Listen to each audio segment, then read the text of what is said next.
What's up, everybody? Hey, so I want to do a quick video here for you today, just to go through a few things. So most people generally are struggling with getting in front of more prospects to build your pipeline. In fact, it's the reason that I wrote the book, The Intelligence Factor.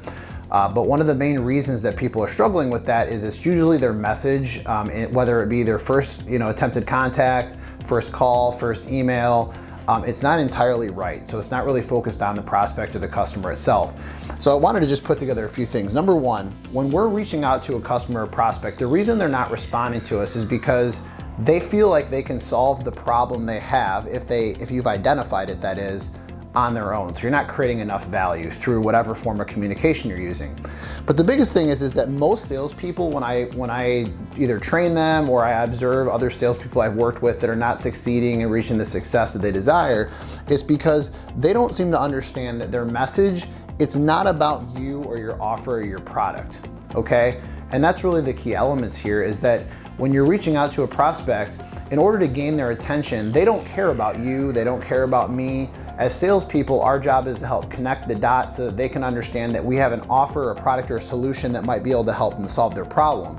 But before we can even get to our product or solution, we need to first explain to them that we understand what their problems are, as well as other problems that exist within their industry, which then builds credibility and gets them to listen to us, right?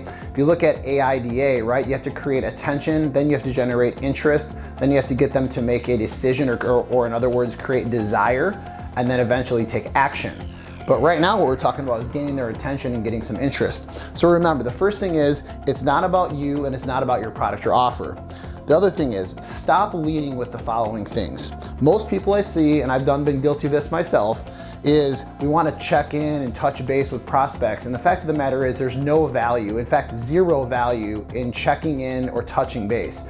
So think about this for a second. If you've never spoken to a prospect before, right, and they're in one of your target accounts, and you send them 2 or 3 emails, and the third or fourth email, or even the phone call, you're saying, hi, this is Eric Fisher, I'm just touching base, and I just want to see if there's a time we could connect. How many times have you ever made a call similar to that?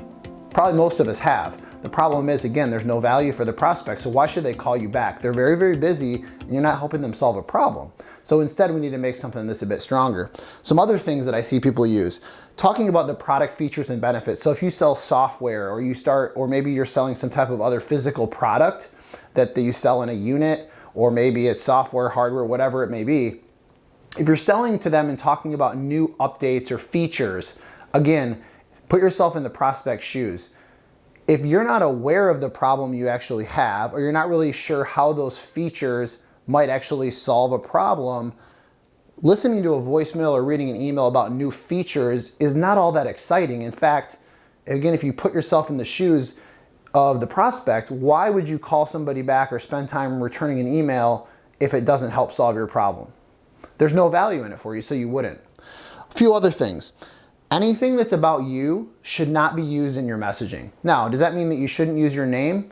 Not necessarily, but in fact, the messaging that I use, typically my name is the last thing that I even say on a voicemail. In an email, you actually don't even address your name at all. I see a lot of emails that come through and say, hi, my name is so-and-so, I work for this company, which leads me into the next bullet point. We are the largest, we are the leading, we are the number one. Your clients don't care about that. They don't care how big you are. They don't care if you're the leading company. They don't care if you're the oldest company. In fact, I don't know if I've ever received an email from anyone, because I receive sales emails all the time from companies, big and small. I don't know if I've ever received one that didn't say they were the leading, the number one, the oldest, the most unique. They've all got something that they say. And the problem is that waters it down, and so it's not that exciting. Our customers are very, very intelligent. They're sophisticated buyers at this point, so they've seen it all before, so that's not going to grab their attention. And it's really not helping them solve their problem, okay? I understand that, as a salespeople, we think it creates credibility, and at a certain point it does matter, but not early on in our messaging, okay?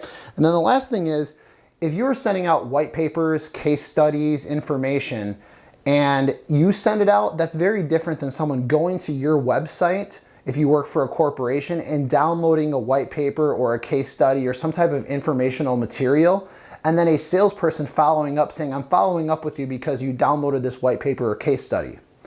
Again, no value in that, and truly that's not what a salesperson does. A salesperson is not here to follow up on informational material. Again, our problem is to connect the dots, fill the gap that exists between the problem that the prospect may know they have or the problem that they may not know they have, and how our product or solution can help solve a problem that has significant either ROI, reduces risks, creates efficiencies in their business.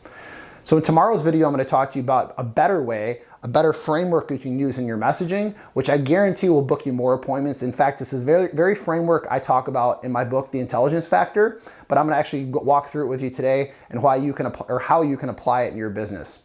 So we'll talk to you soon, and hopefully this is helpful to you guys.